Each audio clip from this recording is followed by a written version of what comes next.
The Berlin state government has ordered tighter security at Christmas markets in the German capital following the deadly attack on a festive gathering in Magdeburg. Apart from that, the US and UK have also issued statements saying that they are closely monitoring the situation in Germany. At least 2 people were killed and 68 others were injured as a car rammed into a Christmas market in the eastern German town.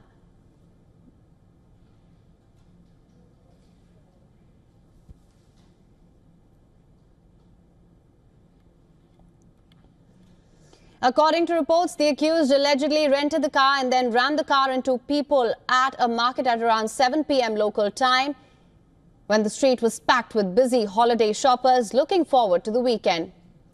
Tamara Zайshang, the Interior Minister for the state of Saxony-Anhalt, has said that the suspect is a 50-year-old doctor from Saudi Arabia who was living in Germany since 2006. He was working in Bernburg, which is around 20 to 25 kilometers from the town. The suspect holds a permanent residence permit in Germany. Authorities believe that he acted alone. Footage from the site of the incident shows several emergency service vehicles attending the scene, while people are seen lying on the ground. Debris is visible within a cordoned-off section of the market.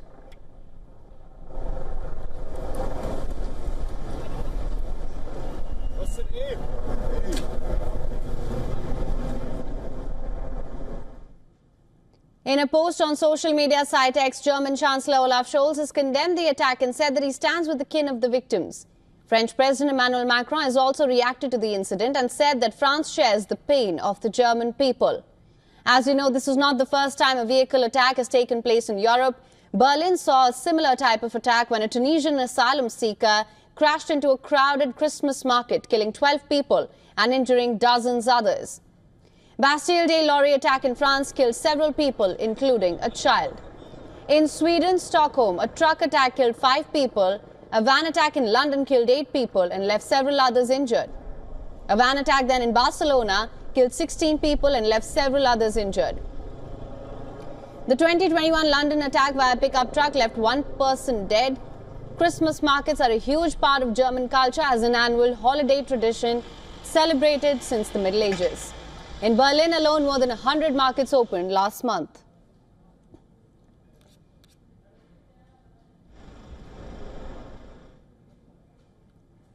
All right, and for more on this, joining us live on the broadcast is James Jackson, who's a defense journalist and a political analyst. Thank you so much for joining us. What is your assessment of this incident? What more can you tell us about this? I think one thing which readers and listeners might not be aware of is that actually, though this follows the patterns of a number of Islamic extremist terrorist attacks and almost took place on the anniversary of the Breitscheider Platz attack 8 years ago, which took place just 1 day before, this attacker appears, according to his Twitter, to be an anti-Muslim extremist, or rather an ex-Muslim. So he was a doctor and a psychologist who set up an NGO to help Saudi, particularly women, escape from Saudi Arabia because of their fear of Islam. But if you watch his videos, he appears to be very self-obsessed, very erratic, and he's threatened revenge because he says that Germany wants to Islamize Europe. So although initially reports from many far-right Twitter accounts and politicians appeared to indicate that it was an Islamist attack, he was actually a supporter of the far-right. I think this is really a huge twist in the story, and what makes it one of the biggest, strangest stories I've covered in my time in Germany, because it's almost the exact opposite of what initial reports came out. So this attacker has been threatening online that he would be taking revenge against Germany. He was angry that they were taking Islamic Muslim Syrians while rejecting asylum seekers from Saudi Arabia, who included ex-Muslims. We know he donated to the Council of Ex-Muslims, but he appears to have been driven by a need for revenge, by paranoia, saying and also attacking another ex-Muslim group. So there could be signs of mental illness or narcissism, some kind of personality disorder in play. It's all signs point to this lone wolf attack. And there have also been reports from police, reported by Bild Zeitung tabloid that he was under the influence of drugs. And I think one really tragic part is that actually he appears to have worked in the same hospital that his victims would be treated in. Thank you so much, Mr. Jackson. You've given us some really pertinent points regarding the background of the perpetrator as well. Now, that being said, we've seen multiple such incidents in the past across Europe, as I listed them out earlier as well. The US and UK have issued statements saying that they are closely monitoring the situation in Germany. How do you assess the reasons behind these? Of course, there needs to be high security alert at Christmas markets in case there are copycat attackers, but from everything we've seen, this person seems to have acted on their own. Now, last night, Erfurt Christmas market, which is a few hours away from Magdeburg, also in East Germany, was closed early, while there's increased security at Berlin and Leipzig Christmas markets. Now, that makes sense, but there could be anything can happen, and there are often copycat attacks. But I think his motivations, so the attacker actually tweeted out a video just minutes after the attack. Whether this is a scheduled tweet or he did it from the car itself, we don't know.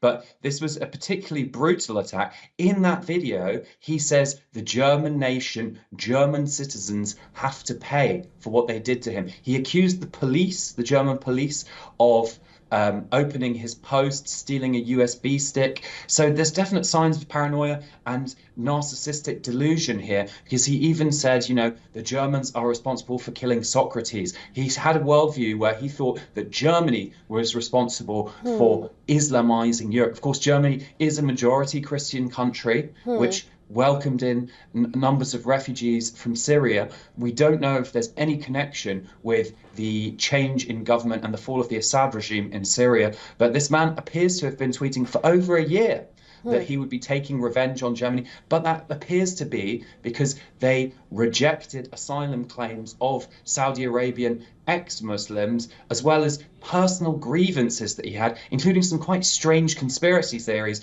that, for example, liberal leftist Muslims and anti-Muslims working together, and it was all a false, this one particular NGO, the Säkuläre Flüchtlinge, was a false flag. So really, we do see signs of paranoia in all of his communications. We haven't had any indication from the police yet, but I spent all of last night looking at his tweets, and I found that he actually sent me some of his tweets, which were about these conspiracy theories, which I mentioned to you, which he actually even put in through an AI Elon Musk as a video online. So some really strange stuff, really surprising, and going against everything that many people initially unfairly assumed. All right, Mr. Jackson, thank you so much for joining us on the broadcast. You've raised some really pertinent, important issues here as well. Thank you so much for joining us. We'll, of course, continue to track all developments on this very closely. Thanks for having me. And these are the visuals that we are getting live from Germany, where Olaf Scholz is all set to address the public in a short while from now. We'll, of course, continue to bring you the live broadcast of that once that starts. For latest news, download the WION app and subscribe to our YouTube channel.